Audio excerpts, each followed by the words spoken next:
他虽然看起来很纨绔，但是他知道自己要的是什么。每一场都是挺名场面，就我觉得且行且珍惜吧。收到挺多，有一些是骂的，一步一步走呗，就多努力，就是少说话多做事了。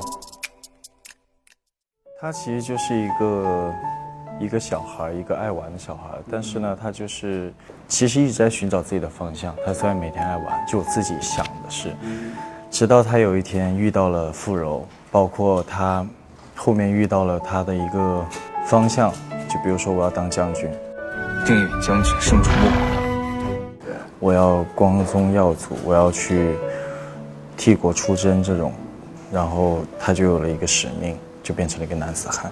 其实我最喜欢他的就是他虽然看起来很纨绔，但是他知道自己要的是什么。申楚墨和傅柔之间有没有什么感情戏的名场面呢？其实我觉得每一场都是挺名场面，就我觉得且行且珍惜吧。好，够实在，我欣赏。因为后面就可能我会上战场次数比较多，也不能总腻歪在一起嘛，对吧？还得有一个大的世界观和一个格局在。我刚刚表现怎么样？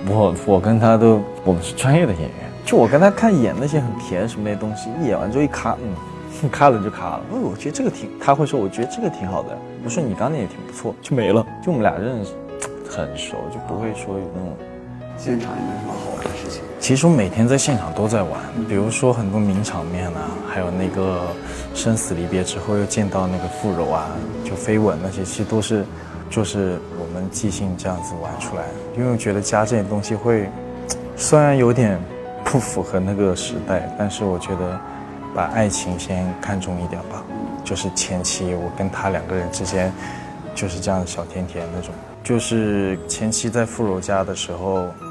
天天想怎么去追她呀，怎么把傅柔泡到手啊，绞尽脑汁在走戏想办法。这头一天来就去窥探人家娘子的闺阁，不好吧？这有什么？对，就这些好玩，因为后面打戏会多一点。当时拍摄的时候还受腰伤是吗？是摔马了，然后拍打戏的时候就是正常嘛，突出嘛，他就是左腿抬不了太高，但是现在习惯就没事。我是那种拍完就会忘了当时有多难，但是还是很难的，因为打戏特别多，而且那种打戏就是主要是盔甲太重了，还要骑马什么的，其实危险度挺高的。对，每天都是要精神紧绷着。其实它不是说难度，它就是会很累，会辛苦多一点。当时是横店最热的时候，其实大家都很难熬的，都是衣服都湿透的，然后中暑啊各种。如果说放在现在演的话，你在处理这个人物上会有什么不一样的方式吗？我可能就换一种方式吧，不会再这么轻浮了吧。还是会有观众会觉得玩心太重啊，或者说觉得你这个男主不正经啊什么，还是会有观众会觉得那样的。因为确实是我自己会看到，我就觉得说的没错，那我会在未来的时候会多加修改。但是我当时的出发点可能想的就是刚跟傅柔遇到一起的时候，我想有一个改变，就是到最后为他改变就是明显一点。就比如说我开始爱玩啊，我跟我两个弟弟啊到处玩啊什么那些，然后见到什么美人啊什么，包括见到傅柔啊。但是傅柔确实是一见钟情，我是慢慢的把这个只是想哄得美人心变成爱情，然后慢慢的越爱越深，到最后虽然到我当完将军之后打完很多仗，我回来还是会跟他嬉皮笑脸这样，但是这已经不是起初的那个出发点。起初出发点可能就是想说哄得美人开心，那我就成功了。主儿就在旁边呢，正好有个机会。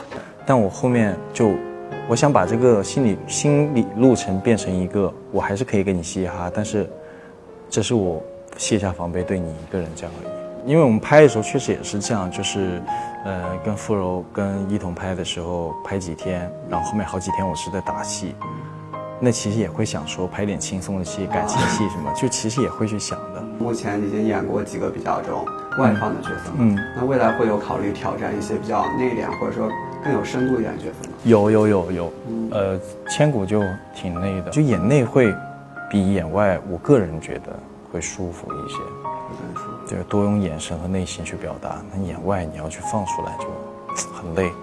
你看着快乐，你看观众看着觉得啊好欢乐啊什么，你一天下来10几场让你笑，你就很累。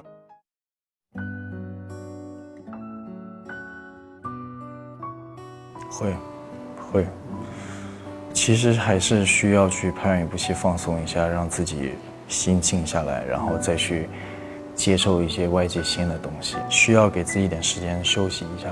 但还是会忙起来会不焦虑，但是还是需要有那么一点时间放松的。1年下来老把自己神经绷得太紧也不好，还是让自己放松一下，感受一下大自然，去到处走走，觉得这是最有用的。你怎么看待你和粉丝之间的关系？我觉得就是相互扶持，共同成长，一起学习呗。最大的触动就是我粉丝做了很多公益，我也是希望大家能够一起一个方向坚持走下去，一起多注意各种公益啊，然后一起草原、碳综合啊这些，一起去关注这些，一起做起来，一起去带领更多的人去做一件事。我觉得这是他们给我最好的礼物。我看你好像之前还有时候会微博回复一些私信啊什么的。收到挺多，有一些是骂的，就说你吃胖啦，然后说就各种说你，但是我们没有生气，我觉得说的对，那我应该要去反省一下了。但很多就是说的就让我休息，我也很感谢。但反正一步一步走呗，就多努力，就是少说话多做事咯。那这次跟李一桐合作感受怎么样？一桐他就是一个我突然他走了吗？他走了吗？有什么想说的是吗？很爷们儿啊，他就是一个能相处成好哥们儿那种嘛。他性格也是很直那种，也很能吃苦，拍戏也很敬业，所以就我们合作就挺愉快的。